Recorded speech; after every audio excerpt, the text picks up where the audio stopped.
일고의 가치도 없다고 생각을 하는데 주한미군이 한반도에 있음으로써 동북아의 안정을 가져온다는 것은 사실 중국도 잘 알고 있습니다. 오히려 중국이 우리가 공동으로 관리하겠다고 한 서해 공동 관리 구역에다가 부유물을 이런 방구 얘기도 없이 시설물을 설치하는 이러한 행태가 오히려 평화와 안정을 해치는 것이죠. 그것뿐만 아니라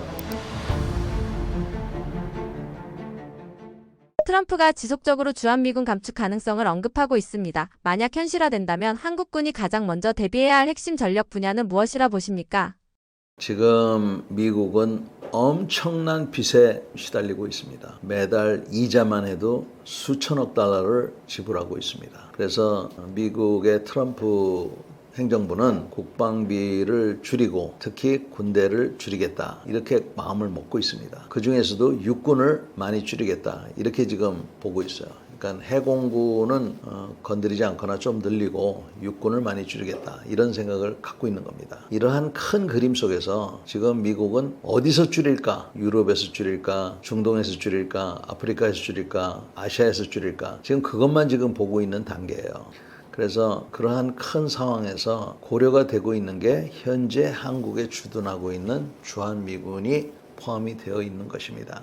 지금 주한미군이 줄어들지 안 줄어들지는 모릅니다. 그러나 그 주한미군도 대상이 되고 있는 것은 분명한 사실이고 또 대상이 된다고 하는 것은 어느 미군을 줄일까 이런 검토를 하고 있는 것도 사실인 것 같습니다. 이렇게 보면은 우리는 이러한 상황에서 무엇보다도 우리의 국방력을 잘 강화를 시켜야 되겠습니다. 혹자들은 우리 대한민국 군대가 세계 5위라고 지금 얘기하시는 분들이 많습니다. 세계 5위라 그러면 미국, 중국, 러시아, 인도, 그 다음에 우리 대한민국인데 이게 도대체 어디서 나온 평가인지 저는 불가사의합니다. 이 국가의 군사력 순위를 매긴다는 것은 쉬운 일이 아니죠. 왜냐하면 보이는 그 탱크라든지 비행기 숫자가 아니라 그 나라 국민들의 싸우려는 의지가 얼마나 강하냐 이거를 측정하기가 굉장히 어렵기 때문입니다. 그래서 우리나라 군사력이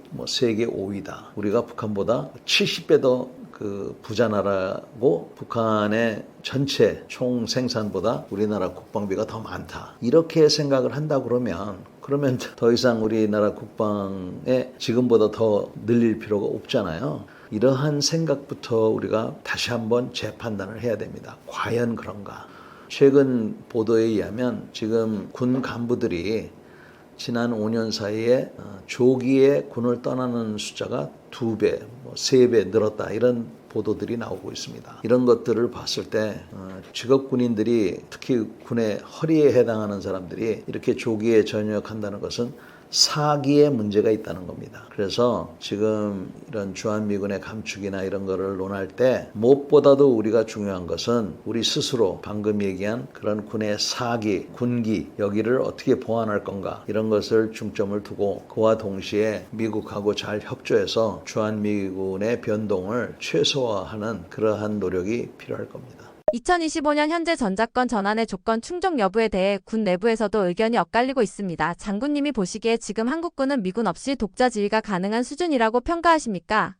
전시작전 통제권을 우리가 지금이라도 당장 받아올 수는 있습니다. 그러나 그렇게 했을 때 분명한 것은 연합작전 능력이 저하가 된다는 겁니다. 이 연합작전 능력이 저하가 되는 만큼 그것을 우리가 보완하려면은 돈과 시간이 많이 필요할 겁니다. 그래서 그동안 우리가 준비는 해왔습니다만 제가 보기에는 불충분하고요. 또 최근 들어서 우리가 했던 노력들이 불충분하다고 저는 생각을 합니다. 따라서 전시작전 통제권을 가져오되 거기에 대한 준비를 철저히 해야 될 거예요. 전시작전 통제권을 미군 사령관이 행사하게 놔둔 가장 큰 이유는 주한미군을 한반도에 묶어놓기 위해서 한 겁니다. 만약에 이것을 우리가 다시 전환해서 받아온다면 아까 우리가 얘기했던 주한미군의 감축 여기에 영향을 줄 수도 있어요. 특히 미국이 지금 전 세계 미군을 줄여나가고 있는 단계에서 그래서 지금 현재 경제도 어렵고 한데 지금 꼭 그거를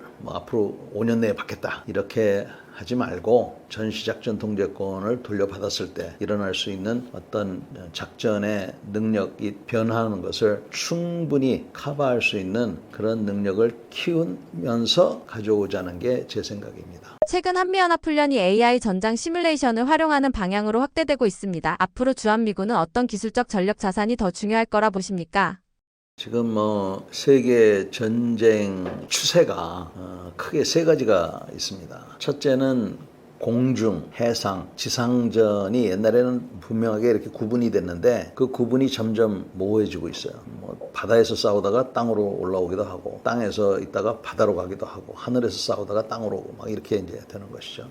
두 번째는 사람과 기계가 같이 싸운다는 겁니다. 우리가 지금 중국 같은 경우는 벌써 로봇들이 같이 인간하고 돌격도 하고 부상자를 후송시키고 무거운 기관총을 들어주고 또 위험한 곳을 먼저 들어가는 그런 형태를 우리가 많이 볼 수가 있습니다. 또 드론에 대해서는 여러분들도 잘 알다시피 지금 획기적인 무기로 지금 거듭나고 있습니다. 그래서 인간과 기계가 같이 싸우는 그런 시대가 지금 오고 있습니다. 세 번째는 AI입니다. AI. 그래서 AI가 제대로 작동하기 위해서는 빅데이터가 필요한데 지금 이 빅데이터를 갖고 있는 이러한 나라들 중에 우리한테는 별로 그렇게 반가운 소식이 아닌 것이 중국이 빅데이터를 많이 갖고 있어요. 그래서 이러한 추세 속에서 AI가 큰 몫을 차지하고 있습니다. AI가 발전하면 발전할수록 전투의 역량이 커지는 겁니다. 예를 들어서 중국 전투기하고 미국 전투기하고 싸우면 현재는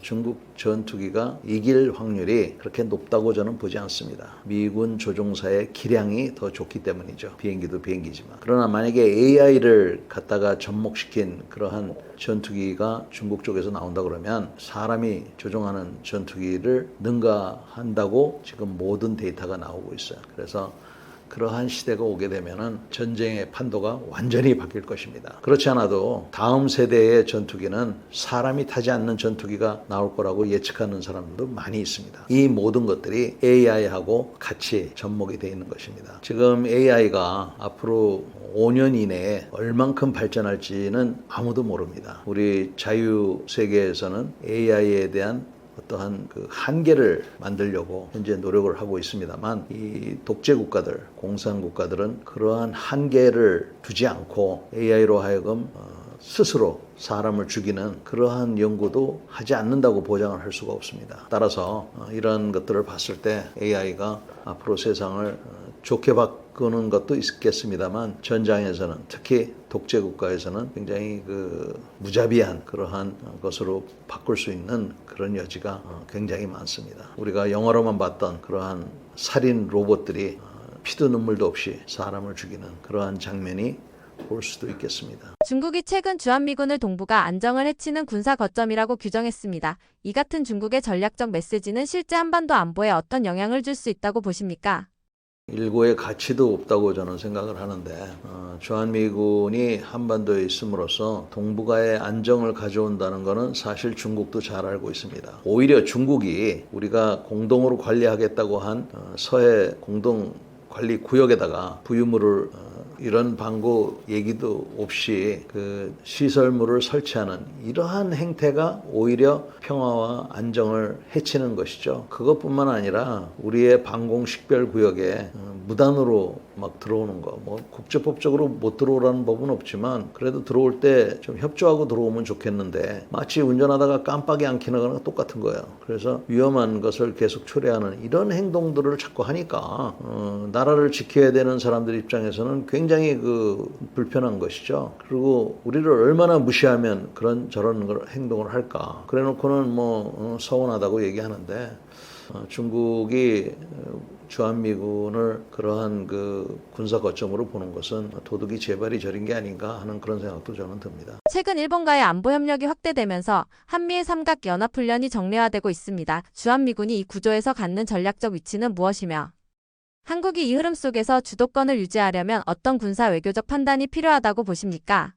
한미일 군사 협력이 조금 증대된 것은 사실입니다. 분명한 사실은 한반도에 만약에 무슨 위기가 온다 그러면 일본은 우리 한국의 큰 후방 기지입니다. 거기로부터 탄약도 만들어서 가져오고 의약품도 만들어서 가져오고 또 여러 가지 군사 자산들이 집결해서 한반도 작전에 투입되는 그런 곳이기도 합니다. 그런 곳이기 때문에 우리가 여태까지는 말은 안 했지만 이제 점점 그 미중 간에 이런 갈등이 일어나다 보니까 이러한 현실적인 것들이 부각이 되고 있는 겁니다. 그래서 우리 세 개 나라가 이제 그 훈련을 같이 한다고 하는데 훈련 내용을 보면 공격적인 내용은 거의 찾아볼 수가 없습니다. 전부 다 먼저 공격을 받으면 그때 대응하는 그 반작용으로 하는 방어적 성격이 강합니다. 그 외에는 호송 임무, 즉 수송선이 A 지점으로부터 B 지점 갈 때 그거를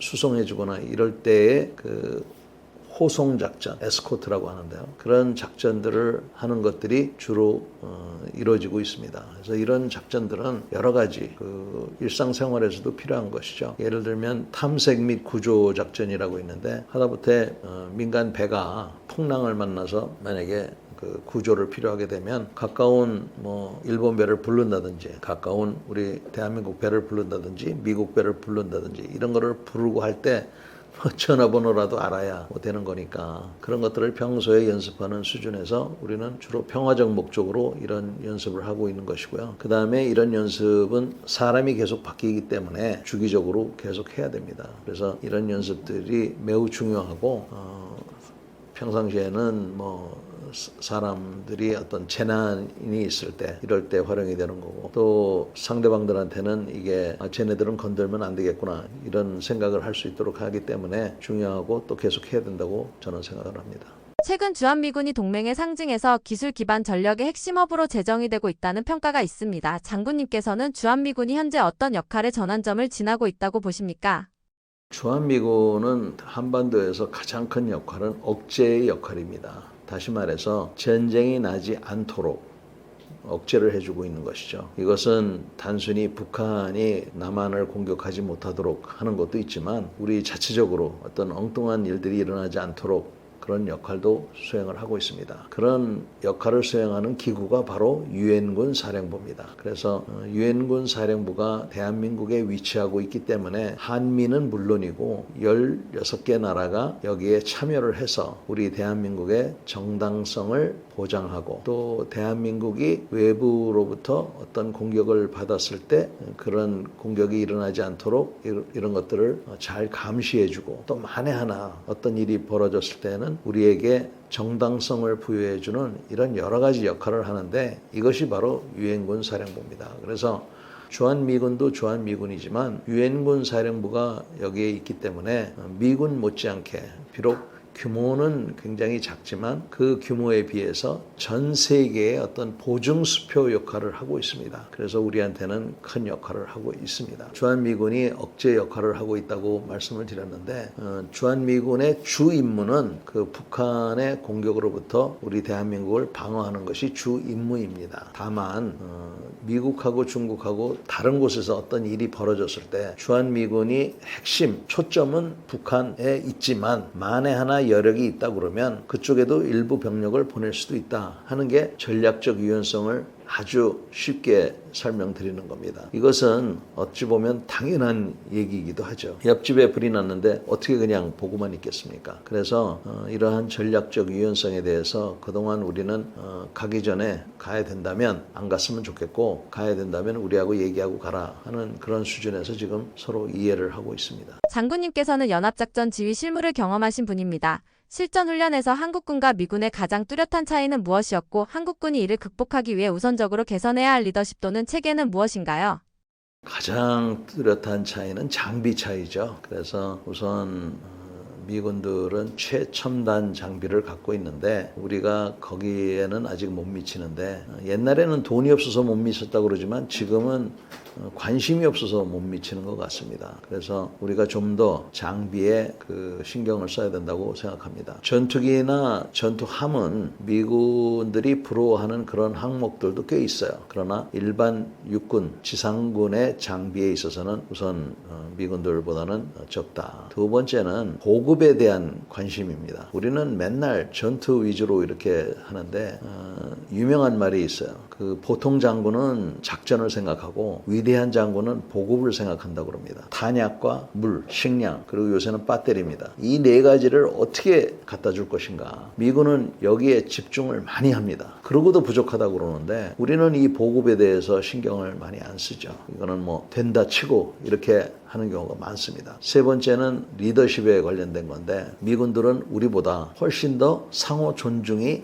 굉장히 의식화되어 있습니다. 장교들은 부사관을 존중하고 부사관들은 장교들을 존중하고 장교와 부사관은 병을 존중하고 병은 또 부사관과 장교를 존중하고 상경하에라고 위에서는 아랫사람을 사랑하고 아랫사람은 윗사람을 존경한다. 이런 말이 있듯이 우리는 구호에만 끝이지 말고 모든 부대가 그렇게 돼야 된다고 생각을 합니다. 여러 가지 차이가 있지만 제가 보기엔 이 세 가지가 가장 큰 차이고요. 그럼에도 불구하고 제가 보면 우리나라 군인들 특히 젊은 사람들은 세계 어디에 내놔도 정말 훌륭한 그러한 군인들이 많다고 저는 확신을 하고 있습니다. 우리 군이 좀 더 보급에 대한 것을 확충을 하고 그 다음에 보병들이 가져야 될 기초 무기를 좀 잘 해주고 또 서로 간에 존중하는 마음이 더 향상되었으면 하는 게 제 생각입니다. 경제는 먹고 사는 문제지만 안보는 죽고 사는 문제입니다. 저는 여러분들이 안심하고 생업에 종사하는 그런 사회가 되었으면 좋겠습니다. 저는 전역한 지 오래됐지만 아직도 생각과 보는 시각은 군인에서 벗어나지 못하고 있습니다. 그래서 여러분들에게 여러 가지 말씀을 드리고 있는데 가장 중요한 말씀은 군대는 사기를 먹고 사는 집단이고 그 사기는 여러분들이 정해주는 겁니다. 군인들이 완벽하진 않습니다. 그러나 여러분들의 군대입니다. 여러분들이 사랑해 주시기를 간곡히 부탁을 드립니다. 아울러서 제가 소박한 채널을 하나 갖고 있는데 전인범 채널입니다. 재미없는 얘기가 많이 있지만 유익한 얘기가 많이 있기 때문에 한 번씩 들러주시고 좋아요, 구독 잊지 말아 주십시오. 감사합니다.